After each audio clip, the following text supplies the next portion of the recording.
Hi friends, എല്ലാവർക്കും Hasina's cooking വീഡിയോയിലേക്ക് സ്വാഗതം. ഇന്ന് നമുക്കൊരു അടിപൊളി വെണ്ടയ്ക്ക ബജി ഉണ്ടാക്കിയെടുക്കാം കേട്ടോ. വളരെ വേഗത്തിൽ നല്ല ക്രിസ്പി ആയിട്ടുള്ളൊരു വെണ്ടയ്ക്ക ബജി. അതിനായിട്ട് നമുക്കിവിടെ മൂക്കാത്ത വെണ്ടയ്ക്ക നോക്കിയിട്ട് ഒരു 1/4 കിലോ എടുക്കാം കേട്ടോ. ഇതുപോലെ 2 സൈഡും ഒന്ന് കട്ട് ചെയ്ത് കളഞ്ഞിട്ട് ഇതുപോലെ നീളത്തിലൊന്നും കൂടെ ഒന്ന് കട്ട് ചെയ്തെടുക്കാം കേട്ടോ. അതിനുശേഷം ആ ഓരോ പീസുകളും കൂടെ ആക്കിയിട്ടൊന്ന് കട്ട് ചെയ്തെടുക്കാം കേട്ടോ. ഇതുണ്ടോ, മൂക്കാത്ത വെണ്ടയ്ക്കാണ്. ഇതുപോലത്തെ വെണ്ടയ്ക്ക വേണ്ടിട്ട് എടുക്കാനായിട്ട്. ഇനി നമുക്ക് ഒരു ബൗൾ എടുത്തിട്ട് അതിലേക്ക് 2 ടേബിൾ സ്പൂണ് കടലമാവ് ചേർത്ത് കൊടുക്കാം. 1 ടേബിൾ സ്പൂണ് അരിപ്പൊടി കൂടെ ഒന്ന് ചേർത്ത് കൊടുക്കാം കേട്ടോ. ഇനി ഒരു 1/2 സ്പൂണ് എരിവുള്ള മുളക് പൊടി അതുകൂടെ ഒന്ന് ചേർക്കുന്നുണ്ട്. വീഡിയോയുടെ ഒരു ആവശ്യത്തിനായിട്ട് ഒരു പിഞ്ച് കളർ പൊടി ചേർത്തിട്ടുണ്ട് കേട്ടോ. നമ്മുടെ വീട്ടിൽ ഉപയോഗിക്കുമ്പോഴൊന്നും ചേർക്കേണ്ട ആവശ്യമില്ല കേട്ടോ. ഇനി നമുക്കിതിലേക്ക് 1/2 സ്പൂണ് ജിഞ്ചർ ഗാർലിക് പേസ്റ്റ് അതുകൂടെ ഒന്ന് ചേർത്ത് കൊടുക്കാം. 1/2 സ്പൂണ് കുരുമുളക് പൊടി, ഒരു 1/4 സ്പൂണ് ഗരം മസാല, ഒരു 1/4 സ്പൂണ് ഉപ്പ് പൊടി അതും കൂടെ ചേർത്തിട്ട് നന്നായിട്ടൊന്ന് മിക്സാക്കി എടുക്കാം കേട്ടോ. ഒരു 1/4 സ്പൂണ് കായപ്പൊടി അതുകൂടെ ഒന്ന് ചേർക്കണം കേട്ടോ. എന്നിട്ട് നന്നായിട്ടൊന്ന് മിക്സാക്കി എടുത്തിട്ട് നമുക്ക് കുറച്ചായിട്ട് വെള്ളം ഒഴിച്ചിട്ട് നന്നായിട്ടൊരു കട്ടിക്കുള്ളൊരു ബാറ്റർ റെഡിയാക്കി എടുക്കണം കേട്ടോ.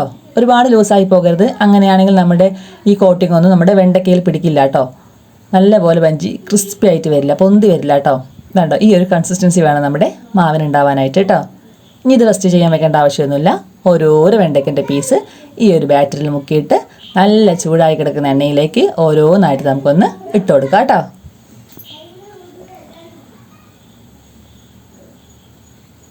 ഈ സമയത്ത് നല്ല ഫുൾ ഫ്ലെയിമിൽ വേണം വെക്കാനായിട്ട്. ഇട്ട് കൊടുത്തതിന് ശേഷം സിമ്മിൽ വെച്ച് തന്നെ ഫ്രൈ ചെയ്തെടുക്കണം കേട്ടോ. ഒരു 10 മിനിറ്റ് ഫ്രൈ ചെയ്യണം കേട്ടോ.